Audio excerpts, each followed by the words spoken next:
सो स्वागत है आपका लर्निंग एचडी में। आज हम स्टार्ट करने वाले हैं मैथ का chapter number 11, basic geometric ideas. ठीक है, बहुत सारे बच्चों की बुक में होगा लाइन, सेगमेंट, रे एंड इस नाम से होगा। तो इस चैप्टर में कुछ पहले कुछ फॉर्मूलेज हैं, कुछ टिप्स हैं, उनके बारे में पढ़ लेते हैं, उसके बाद आगे कंटिन्यू करते हैं। इसमें हम स्टार्ट करते हैं कि लाइन क्या होता है। देखिए, it is a collection of an infinity number, the point going endless, both side are straight. देखिए, ये आपको लाइन दिख रही, मतलब लाइन वो होती है जो जिसका एंडिंग पॉइंट नहीं होता, जिसका कोई भी एंडिंग पॉइंट नहीं होता। वो इस साइड भी इंक्रीज हो सकती है और उस साइड से भी इंक्रीज हो सकती है। उसको हम बोलते हैं लाइन। क्या बोलते हैं? लाइन। नेक्स्ट आपका स्टार्ट होता है लाइन सेगमेंट। लाइन सेगमेंट क्या होता है? It has two end point. इसके दो एंडिंग पॉइंट होते हैं लाइक दिस।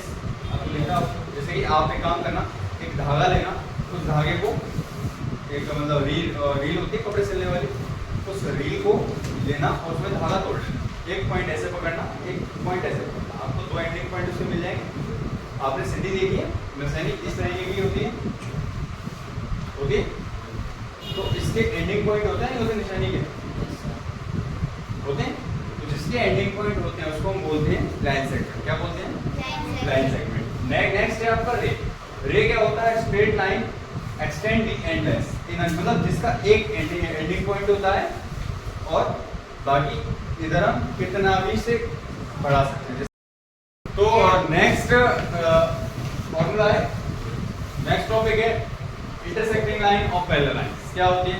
देखिए, इंटरसेक्टिंग लाइन होती है the two line intersect each other. जब दो लाइन एक दूसरे को इंटरसेक्ट करती हैं, मतलब काटती हुई जाती हैं, तो उसको हम बोलते हैं इंटरसेक्टिंग लाइन। जैसे कि एग्जांपल आपके सामने बना हुआ है, यहाँ पर दो लाइन एक दूसरे को काट रही हैं, तो उसको हम क्या बोलेंगे? Intersecting line. क्लियर? अब दूसरा एग्जांपल है पैरेलल लाइंस। पैरेलल लाइंस आपने पढ़ा होगा, when two line the same plane do not meet each other.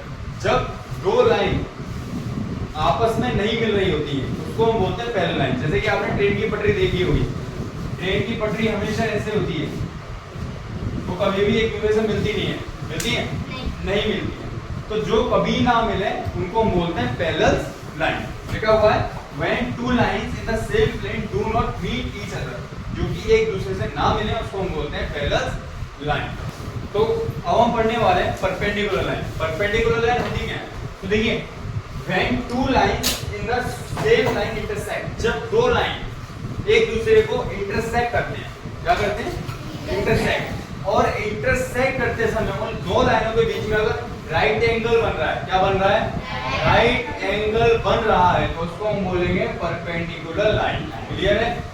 अगर जब दो लाइन एक दूसरे को इंटरसेक्ट करेंगी और उन दो लाइनों के बीच में अगर 90 डिग्री बन रहा है, क्या बन रहा है? 90 डिग्री। ठीक है, राइट एंगल बन रहा है, तो उसको हम बोलेंगे परपेंडिकुलर लाइन। क्लियर है? ठीक है, अब हम करते हैं इसका क्वेश्चन। नेक्स्ट टॉपिक है कॉनकरेंट लाइंस। ये क्या होते हैं?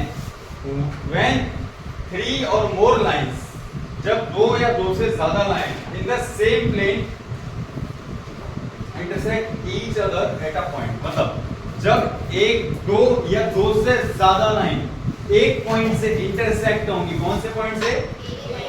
एक ही पॉइंट से इंटरसेक्ट होंगी, उसको हम बोलेंगे कॉनकरेंट लाइंस। क्लियर है? व्हेन थ्री और मोर लाइंस, जब दो या दो से ज्यादा lines in the same plane intersect, ठीक है, एक लाइन इंटरसेक्ट करेंगी किस पर? Each other at a point, एक पॉइंट पर सारी लाइन इंटरसेक्ट करेगी, इसको हम बोलेंगे कॉनकरेंट लाइन।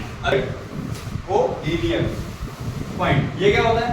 व्हेन थ्री और more points lie on the same line, मतलब किसी एक लाइन पर दो या दो से ज्यादा पॉइंट्स होते हैं।